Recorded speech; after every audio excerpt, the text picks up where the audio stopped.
Alright folks, if you got any soccer problems, 508-505-1180.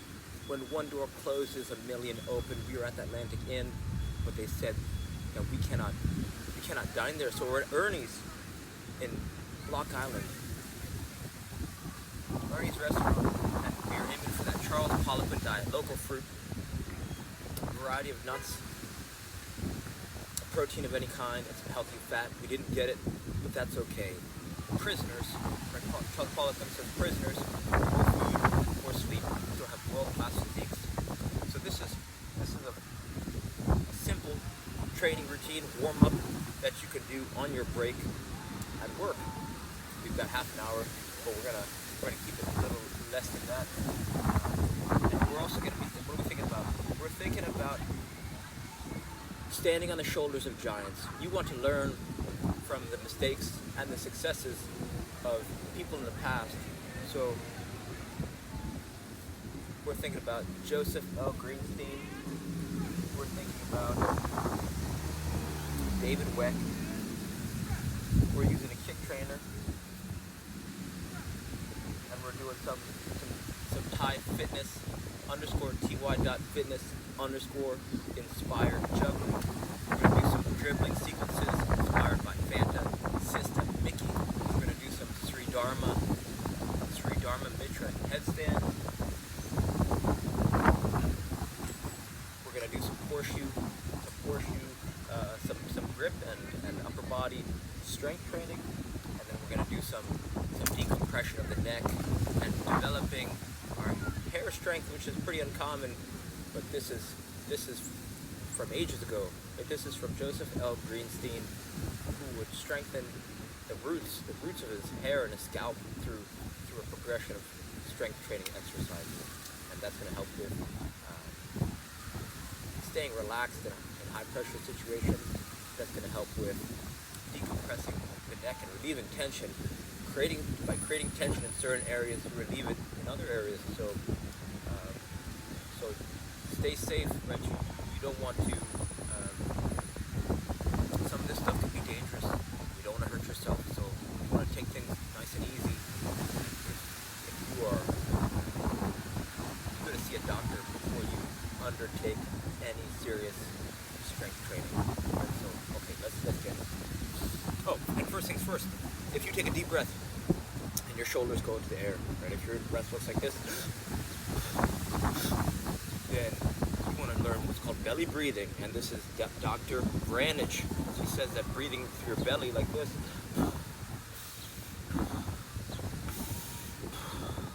it's going to help you use less energy compared with your upper back and shoulders, which is going to help you stay calm in high pressure situations. It's going to improve your endurance and stamina. And she says it's right. If you could only take one thing away from this video, this would be it, because she says breathing is the most important skill you can learn because of the rule of 3. 3 minutes without air, 3 hours without shelter, 3 weeks, give or take, without food or water, you'd be dead. So that's why belly breathing. And if you want to just put your hand on your belly and smell the flowers, blow out the candles. Flowers, candles. From here, let's say you master breathing, then using an RMT rope, which is just a rope of about as long as you are tall. What you can start to do is learn the alternating underhand sneak. And this is inspired by David Weck. And the reason why you want to learn the alternating underhand sneak, which looks like this, you go here, hand right on the back, from here, then you go wrist, double handles, now from here, you go over, right? So one more time.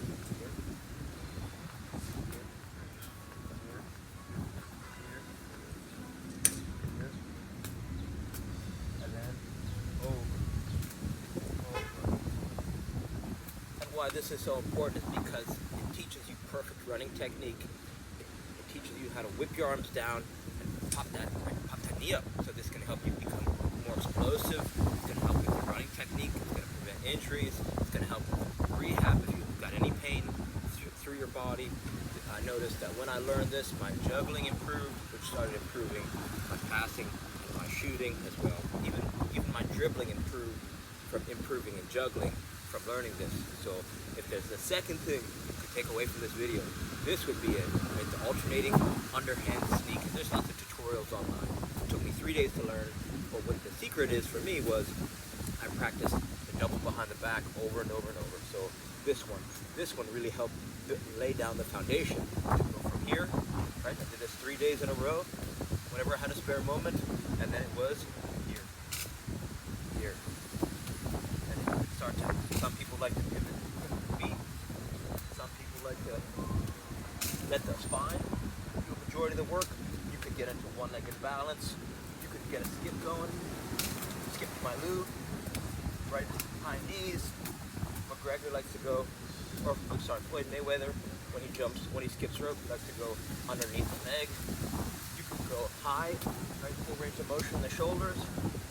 You could just have fun, just doing different, moving around, right? So it's all connected. This is really going to help you if you feel slow, if you feel uncoordinated, if you don't feel quick, or you want to improve your agility.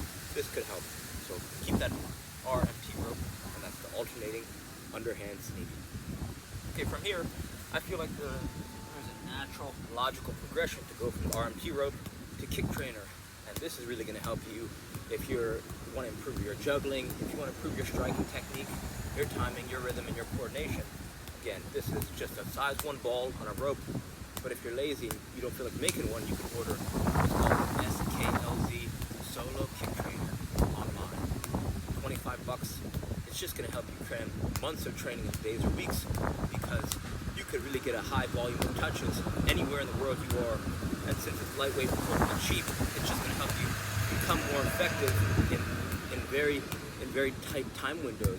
Right? You could do this at home. You could do this on the road, anywhere, before practice, before school, after work, after school, vacation, anywhere you are. Right? Nice and easy breathing. I really like this pattern. Twos, 2 left, 2 right. Shins, right? Mess around with the shins, outsides, insides, around the world, behind the back. Anything you like. Just having fun, getting touches, scanning the field, seeing where people's eyes are looking, and just staying relaxed and breathing. Okay, from here, since you worked on that striking, that ball striking, I feel like the next logical progression is juggling. Right, so we did twos with the feet with the kick trainer. So if you want to improve your juggling technique, let's say you're struggling with juggling, or you're struggling with shooting, even dribbling, juggling is going to help improve all those, because you could say juggling is rhythmic shooting, or you could say juggling is rhythmic passing, and a lot of players don't have a model for how to improve rapidly. A lot of questions I see online, they say, I can only do 25, or I can only do 50, or I have too much backspin, but there's a lot of problems that people struggle with because they just don't know, they don't have a format or a game plan to just develop their juggling abilities in a fun way. Come on, man. Okay, so what I encourage people to do is, firstly, bring a ball of any size. A tennis ball is nice because it's super portable. Put it in your pocket, yeah? Another strategy is use your thighs. Since the thighs have a large surface area, more than the feet, they say you want to make skills easy, you want to make strength hard. Just getting the thighs going, right? If you could do 1, you could do 1,000,000. So it's here. Breathing. Get to a nice rhythm. A lot of players get frustrated if the ball hits the ground. Use the ground to your advantage. Pop it back up. Nice and easy. Go left, right. Then start to go double right. Then double left. And just springing that leg up is going to help translate into you getting your feet up, your feet up for juggling with the feet too. So right, play around, get a lot of touches, chest, head, thigh, nice and easy. Bring the ball everywhere you go. Right, you can do this. Doesn't matter if you've been playing, if you're just getting back into it or just getting started for the first time. You can do this. Right, you can do 1. Nice and easy. Breathing. Flowers, candles. Okay, so from here, I like going to dribbling sequences, and this one I've been really thinking about a lot and playing around with is the Fanta just a Mickey dribbling sequence. It goes step, step, behind the back, and then you do the same thing in reverse. Step, step, behind the back. So 1, 2, 3, 1, 2, 3. And then you start to add a little rhythm. Breathing.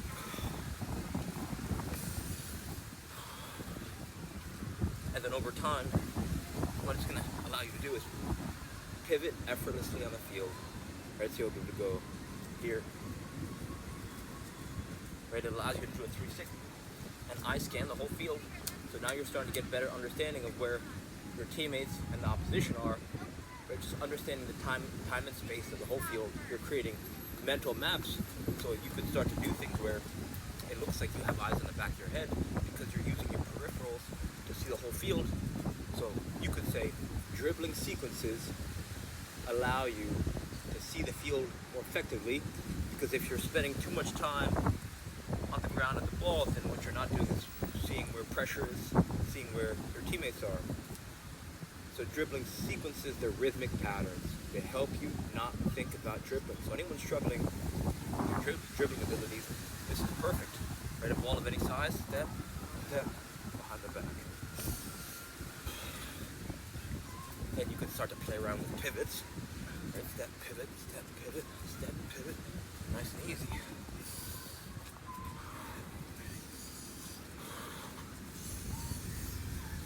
Flowers, candles. Okay.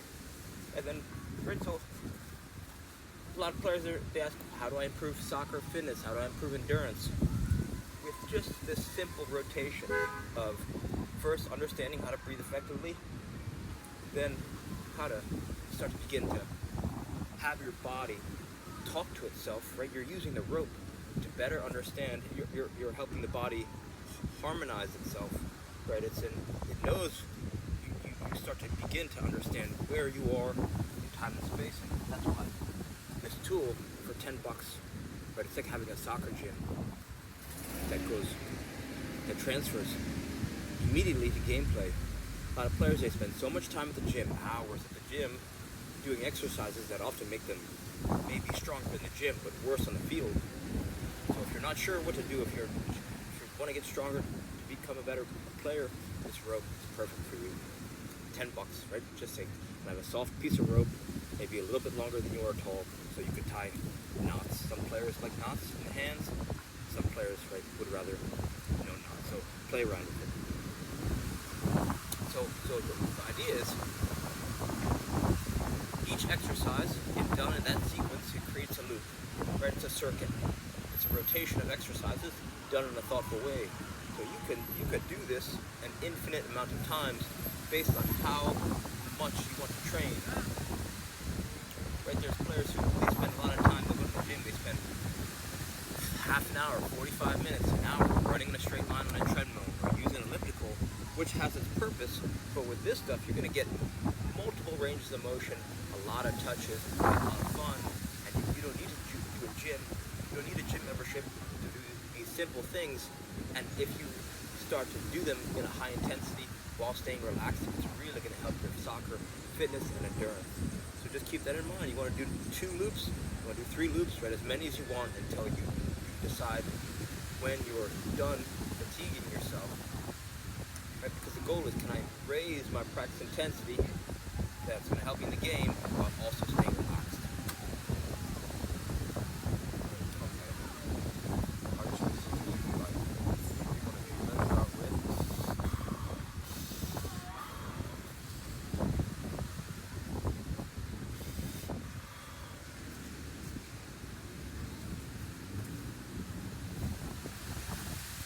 Okay, this is a fun one. This is a horseshoe. We got 3 horseshoes for $20. Probably the best deal of a lifetime. And so I've noticed that this is less. Yes, it's a strength challenge, but what I've started to realize is that you have to be able to believe that you can bend this horseshoe before you bend the horseshoe. If you don't believe that one day that you'll be able to improve your strength, that you have to actually, you got to unify yourself. They say an individual is undivided. So once you believe to the core of your soul and your body that you can even move this even a centimeter, right, a few centimeters over time, then you'll be able to touch these two ends of the horseshoe together. So what we're going to do is paradoxically stay very relaxed and then be consistent in our strength. So stay relaxed, and then we want to just put this, just bend this horseshoe.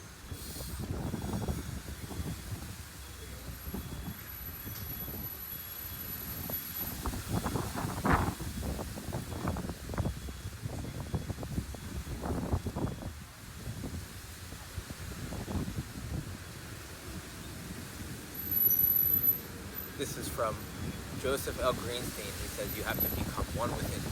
You have to become one with the horseshoe. What a thought.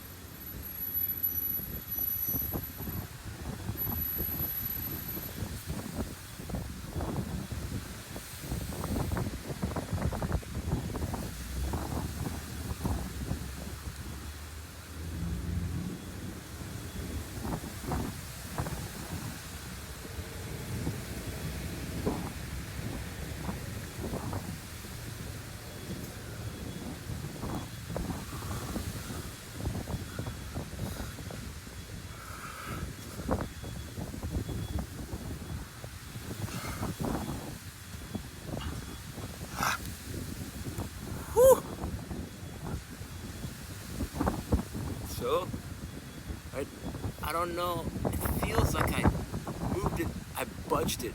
That's what it feels like, that I budged it just a bit, but I mean, man, that thing's freaking tough. If it doesn't make you, that thing hurts like hell. So, right, just take it easy when you start bending the horseshoe. Okay, next we're going to do, let's go decompression, let's go, okay. We're gonna do the Sri Dharma Mitra headstand. The key is to keep the elbows tucked tight, and if you're just getting started, use a wall to prevent you from falling forward and smashing your heels or your lower back on the ground. Right, cup. You want to start with your forehead, your crown of your skull on the ground. We're gonna first get into a tripod, and then we're gonna elevate. Right, avoid kicking the legs up, but we're just gonna start to lift the legs up, and then find our center, and then we're going to switch our hand position. But if you're just getting started, see if you can get to a head, just a tripod headstand. Right, we're here. Elbows are tucked in tight, yeah? We're here.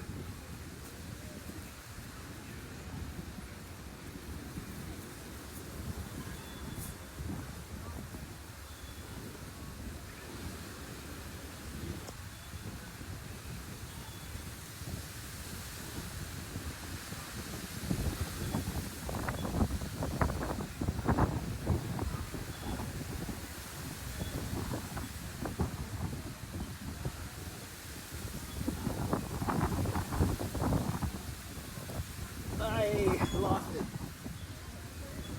let's go again.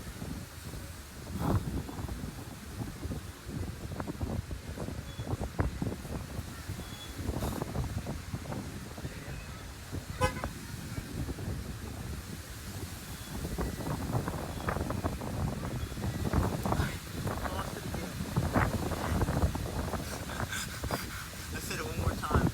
I'm aiming for that one-handed headstand. Let's do it.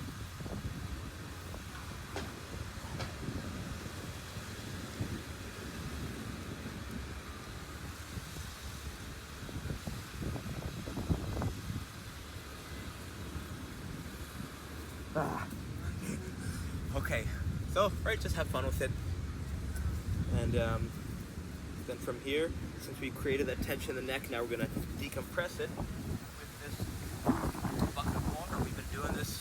This is a heavy bucket of water. This might be 25, 30 pounds, but right, if you're gonna start this, you're gonna start with just one stone in a pail, right?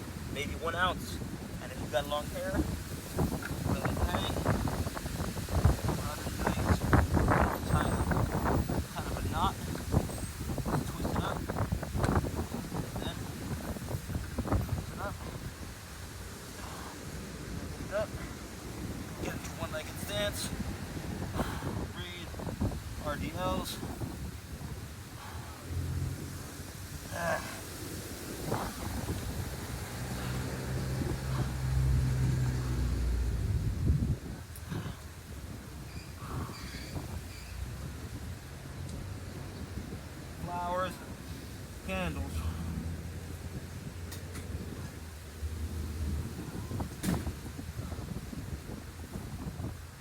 Okay. Whew. That'll get you. Okay, so from there, right? So we have a strength, kind of a strength, and some unconventional strength with a few tools you could bring in your backpack, and then we've got some nice skills development, skills slash movement development, which make kind of two separate or a complete circle, right? So you could start to overlap them. You could do them independently of each other. You could do them blended together. You can mix and match between them. So this is not the way. This is a way, but you got to test and play around, right? You could follow this to the T, or you could say, I like this one, but I want to do this instead, right? So over time, you begin to hone in on how you prefer to work out. But this is a thing that you can copy, so that you could say, well, I'm going to go through it, but then when you look back after you went through it, you say, well, I think it actually makes more sense to do it like this. So let's test that out. So the thing that most players get wrong in the beginning is that they think they need to nail it, right? If you're just learning a warm-up routine, a training routine, you could come up with a bad plan. Or just watch players around you. Who's the best player on your team? What are they doing before practices? What are professional players doing before games? Right, you gotta watch, and right, success leaves clues. So if you can start to learn different warm-up, Muay Thai, Tai Chi, kickboxing, Taekwondo, Pilates, yoga, but it's all connected. You gotta mix and borrow and steal, and just have fun with it. Grow your game, keep growing your life. So hopefully this helps. Thank you, Ernie's, for the meal. Reach out with any questions, 508-505-1180. All right, thanks.